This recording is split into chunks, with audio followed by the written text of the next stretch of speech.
Happy New Year, everyone. I pray 2026 meets you with grace, strength, and blessings you didn't even know you asked for. Looking back, 2025 was a year, a stretching year, a refining year. A year where God taught me more than I expected and shaped me in ways I didn't see coming. And it made me wonder, how did God bless you in 2025? I'd love to hear your stories in the comments. Now, yes, as I explained in my Christmas episode, the year ended in chaos. But with everything's back online, knock on wood, and the dust is settled, we're stepping into 2026 with purpose. So let's return to our journey through the ministry of Jesus. So far, we've walked Nazareth's dusty roads. We stood in the Jordan's cold water. We've watched Jesus face the wilderness. And we followed him along the shorelines as he called 12 ordinary men to an extraordinary life. And now, we climb a hill and take a seat picking grass blades, and we wait for the words that will reshape the world. This is the Sermon on the Mount. Now, before my computer died, I wrestled on how to approach this. It's huge, dense, and layered. And you could spend a lifetime studying it and still find new depths.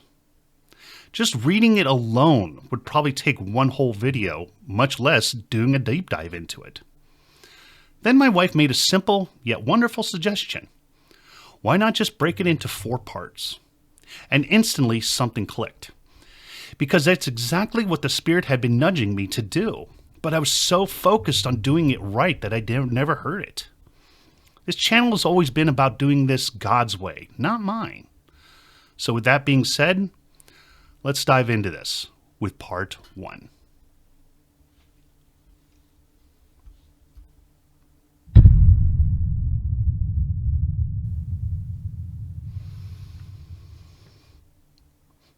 Now, when it comes to the Sermon on the Mount, there's so much to cover.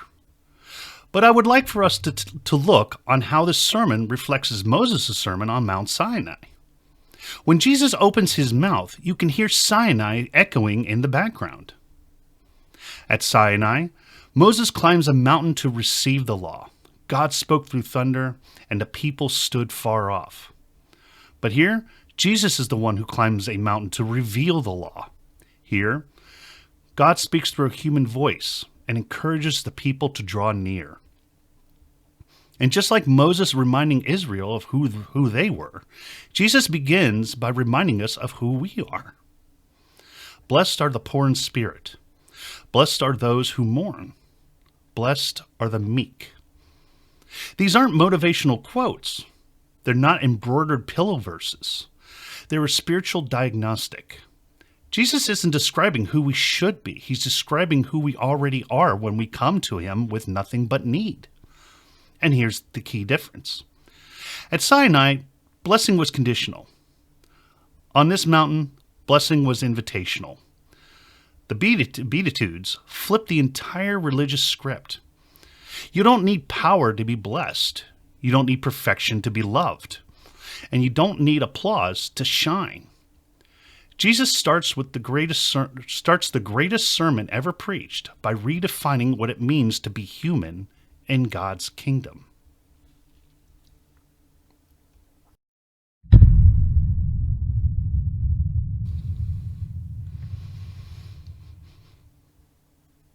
Now let's slow down for a moment and sit with these words the way the crowd did.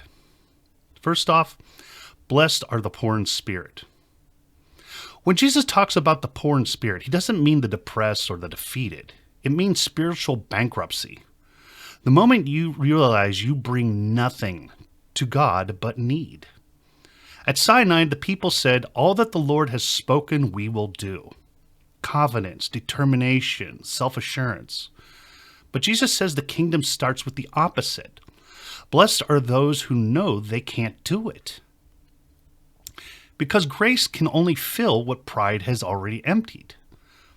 The kingdom doesn't start with achievement, it starts with admission. Blessed are those who mourn.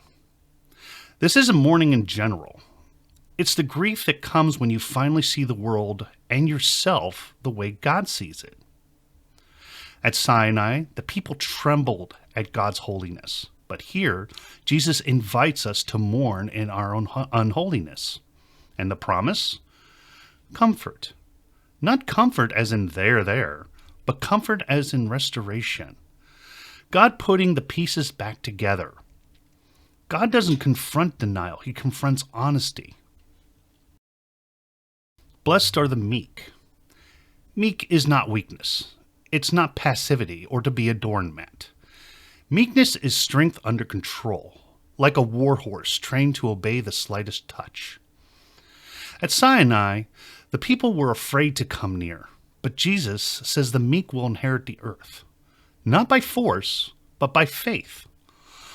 The world takes by force. The meek inherit by trust. When we zoom out and look at this part as a whole, we begin to notice a progression.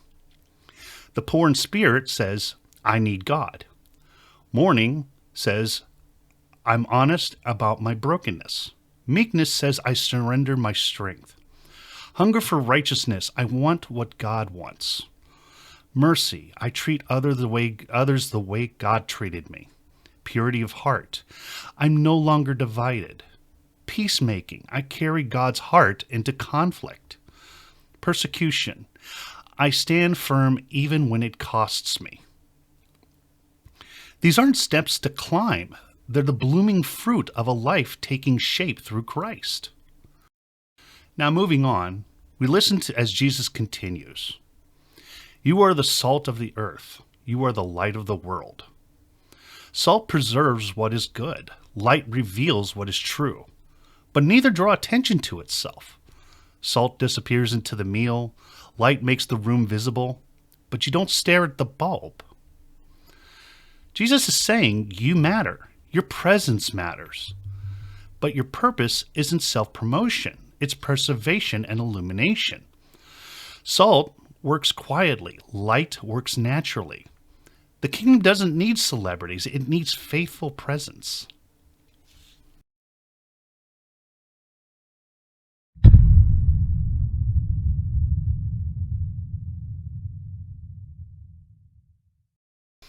At Sinai, the people said, don't let God speak to us directly.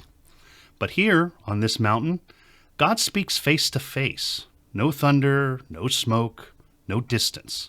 Just Jesus, his voice, and his invitation. The Sermon on the Mount isn't just teaching. It's Sinai rewritten in mercy. Holiness without the haze. It's God saying, come near. So what does this mean for us? It means your brokenness isn't a barrier, it's a doorway. It means your hunger for righteousness isn't weakness, it's the beginning of transformation. It means you don't have to climb the mountain alone. Jesus already climbed it for you.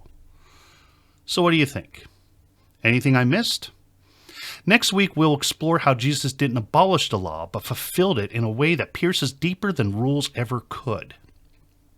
We'll look at anger, lust, retaliation, and love, and how the heart matters more than the hands. Until then, let me know what stirred your thoughts. Drop a comment, join the Discord, like, share, and subscribe. You know the rest. Until then, keep walking. So until next time, God willing, God bless.